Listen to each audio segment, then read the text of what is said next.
Hey gang, Roland here. As you can see in this game, we've got Alpha Radagast playing the Pan-European Viribus Unitis. This is a European battleship that has 12 305s. The HE, it's kind of meh. I think you do 4,000 or 4,200 maximum damage with the HE with only, correct me if I'm wrong, but I think it's like a 23% fire chance. Not great. Not horrible, but not great. The strength of this ship really is in the AP, which is about double the potential damage that you can do with the HE. Now, granted, with the HE, you can do fires, which is really nice, and we may see some of that. But if you're able to catch, say, a cruiser or battleship broadside with these 305s, you can do some big damage. This is particularly dangerous for cruisers. Now, obviously, a low-tier match. This particular map is, well, let's just put it this way. I'm glad there are not 3 cap circles that run across the E line on the map.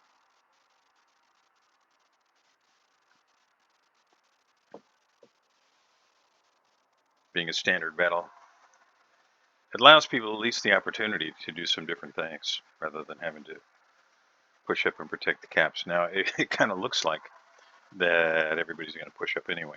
Although I do see that the Königsberg on the far side, like at Charlie 3, he's falling back. New York is continuing to push up. And I very rarely will hold it against anybody playing a Königsberg for playing defensively. It's a super fun ship. I've played it quite a bit in my early days with this game. I really like it. I actually like it better than the tiers 6, 7, and 8, but it is super squishy. So back to Viribus Unitis. You can see that he's divisioned with Flagstaff 2016, who within ICOP is known as Rocket. And Rocket is playing the October Revolution. This is a ship that Rocket has played a significant amount. Used to play pretty regularly with one of our guys by the name of Reger. Both would play the October Revolution. And, much fun was had.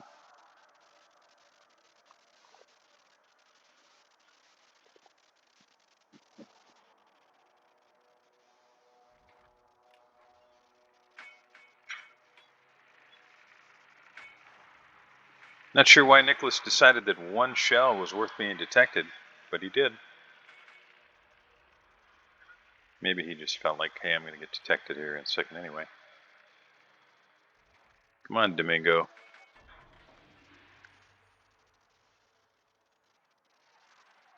Ooh, somebody got the broadside and was unable to do much of anything with it.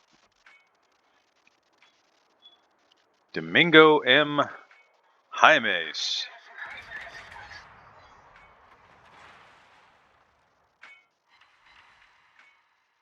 Yeah, that had to hurt.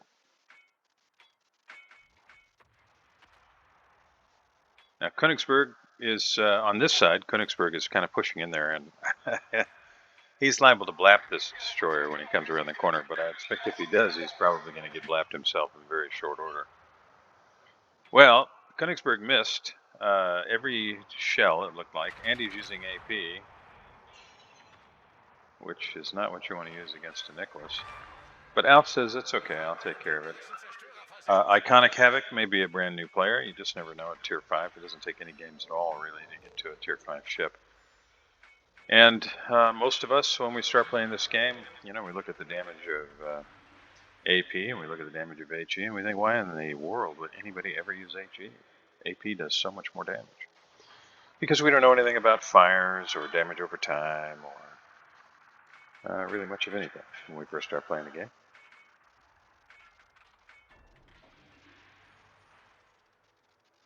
Or overpins or really anything else.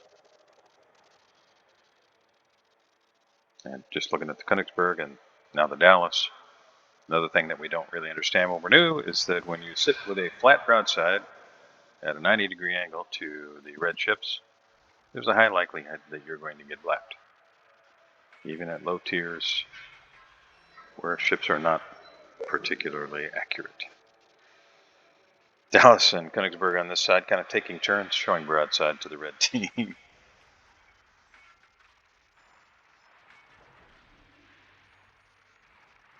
And Königsberg is slowly but surely losing his HP. Omaha now pulling the same thing for the red team. And I have a feeling Alf is going to have a little something to say about that.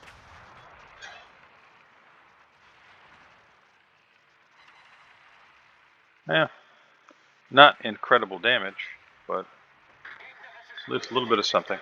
I might have taken the broadside shot on New Mexico, but certainly that's not a criticism. Hit the right spot on an Omaha, and it just goes boom. I think it's a standard 30-second reload, and you can see we've now got 1 second left, and maybe this will do it for Omaha. I had to guess, it probably will. Yep, a double citadel. Yeah, that's what I'm accustomed to when I see an Omaha sailing broadside to battleships. New Mexico may be rethinking things. He does have a Devonshire with him, Omaha, and a Koenig a little farther back. The good guys have a New Mexico kind of in the channel. He might be having to deal with torpedoes from that other Omaha. There's a big shot. That's Citadel number 3. Omaha and Königsberg both are just Citadel magnets. You're playing a battleship, those are cruisers that you just love to see because you can really Citadel them from pretty much any angle. If they're in range, they are a potential Citadel shot for you, and this is probably going to do it for Omaha.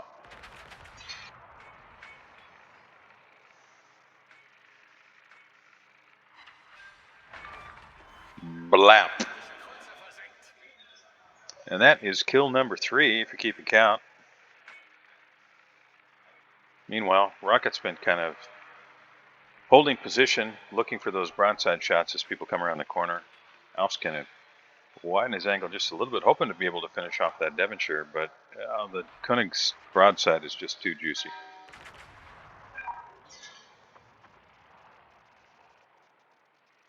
That looks like it'd probably be a pretty good shot. 7,100. Not what you hope for, but certainly nothing to sneeze at. Koenig being a German battleship in the lower tiers, fairly tanky.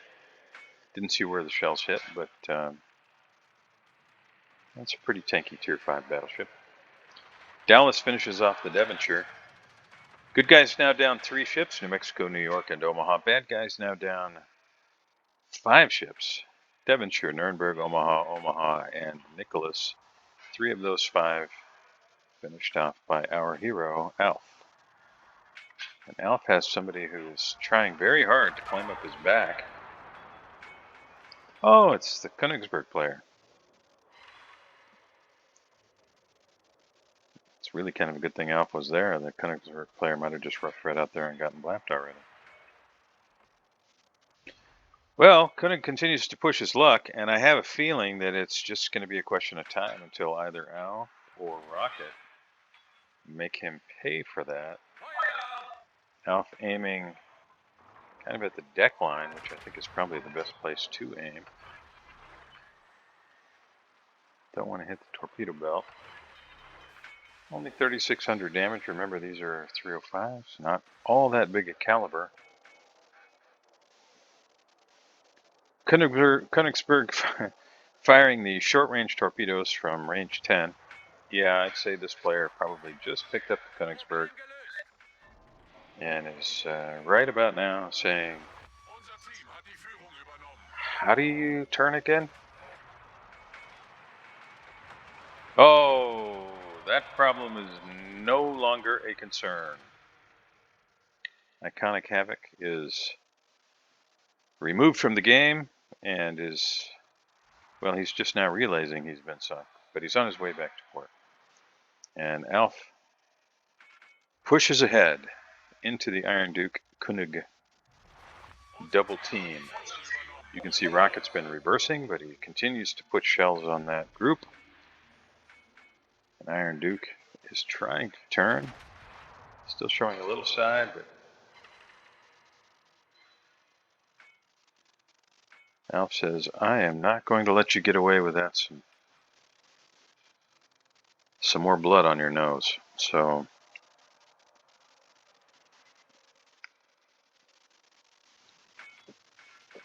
getting pretty close to secondary range. Be kind of interesting to see that. Unless Iron Duke just continues to run straight south. Koenig is just daring somebody to put a good shot on him. He's sailing broadside for the last 7 or 8 minutes, I think.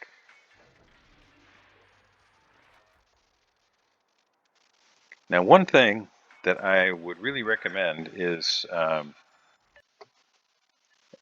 if you know what your approach line is going to be, and maybe Alf doesn't, maybe he's just kind of playing it by ear based on what these guys do. But if you know what your angle of approach is going to be when you're firing, and by that I mean you can be thinking to yourself, I'm going to turn this way, but I'm going to turn back this way. And if that's the case, you want to keep all your guns facing this direction.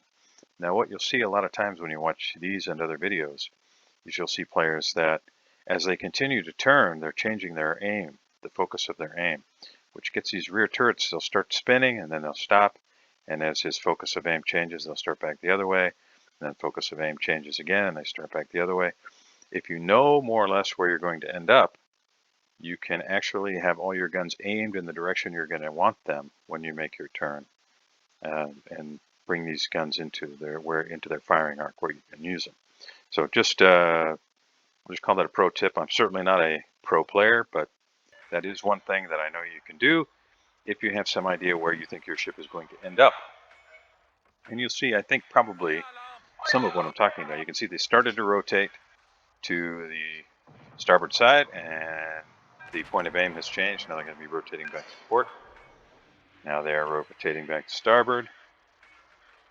And we may see this go back and forth a few times.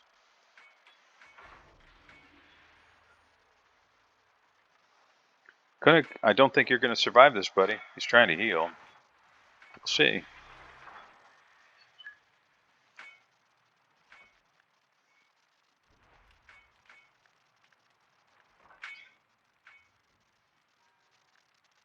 Only the front guns, but I think that might be enough. Oh, so close. And the Koenig's heel just continues to do its magic. Now the guns are all the way over on the starboard side, the rear guns. So let's hope Alf comes to port and is able to put those guns to use. Yep, that's exactly what we're doing now. And seriously, how many of these broadside shots can Koenig give? This has to be the end right here. Come on. And there it is. That's kill number 4. This game's all over but the shouting. The good guys have only lost 5 ships. The bad guys are down to 3, having lost 9. Iron Duke puts a nice HE volley into the nose of Alf's Viribus Unitis. But it's all for naught. Rocket's probably going to start accelerating forward now. The October Revolution, of course, is not what I would call a fast battleship. But I'm sure he's moving this way in order to try and get guns on something.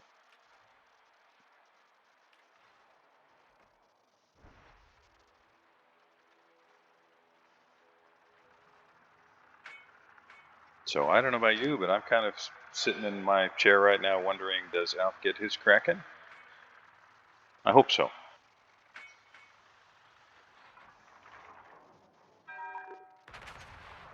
That's right, Iron Duke. Turn in to avoid the torpedoes and give a flat broadside to Alf in the Viribus Unitis. I think I would have just gone ahead and made the turn, but that's just me. And I might have gotten sunk. Alf wisely waited till after the Iron Duke fire. And I think this might be the Kraken right here, ladies and gentlemen. It is! Congratulations, Alf. Nicely done. So let's take a look at the scoreboard. We've got 75 shells on target, 2 fires, 8 incapacitations, 5 ships sunk for the Kraken Unleashed, 3 citadels, which I hope you enjoyed as much as me earlier, and even a secondary hit. Not too shabby. 105,102 damage.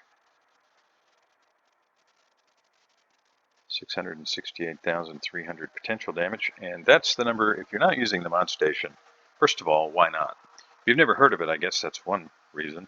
And if you haven't, check out our channel here and take a look for a couple of very short mod station primers that I posted up quite some time ago. It is a really small program that is filled with modifications that Wargaming has given their approval for. They created the mod station. It's for their players to use with their 100% approval. And I highly, highly recommend it. But anyway, if you're unfamiliar, you've got the total damage score in the upper right-hand corner. Then just underneath that, the damage that you've done to aircraft. And just under that, what is called the potential damage. And that's the amount of damage that could have been done to your ship if all the shells, torpedoes, etc. that had been aimed at it landed.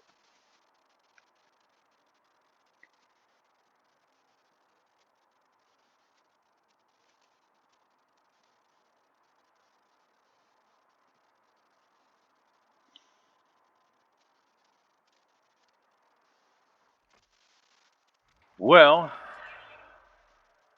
Lowenhart bombs the Ramat out of existence, keeping the bad guys in the game for now. Russian battleship sailing kind of broadside, but really not showing enough broadside yet. If he takes a little more damage, maybe this becomes a 6-kill game for Alf. Unfortunately, Rocket is, for all intents and purposes, out of the game until he rounds this island to the south of his current position. If I were Rocket, given what we were seeing on the mini map and how many ships were left, I might have come this way instead of around. But all right, everybody, cross your fingers. Let's hope this becomes a 6-kill. Oh, now that was a heartbreaker. As the friendly CV finishes off Pyotr Veliki. And with only the CV left, this game will probably not last a whole heck of a lot longer. 3 minutes, 24 seconds left in the game. And Lowenhart can finish off that Dallas if he lands some big shots.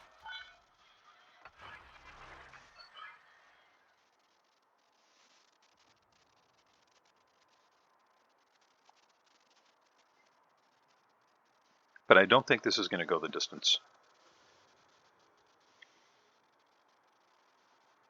Yeah, I think that's probably it for Dallas. Oh, he survived. 799 HP. And I think this is going to go into the W column with Dallas surviving. Although, it's not over yet. Alf, thanks very much for sending this in, brother. I really appreciate it. You and Rocket played a great game. And the Lowenhart does manage to take out the Dallas, which is kind of funny. Which may yet give our hero his 6-kill game. Nope. I'll see you next time.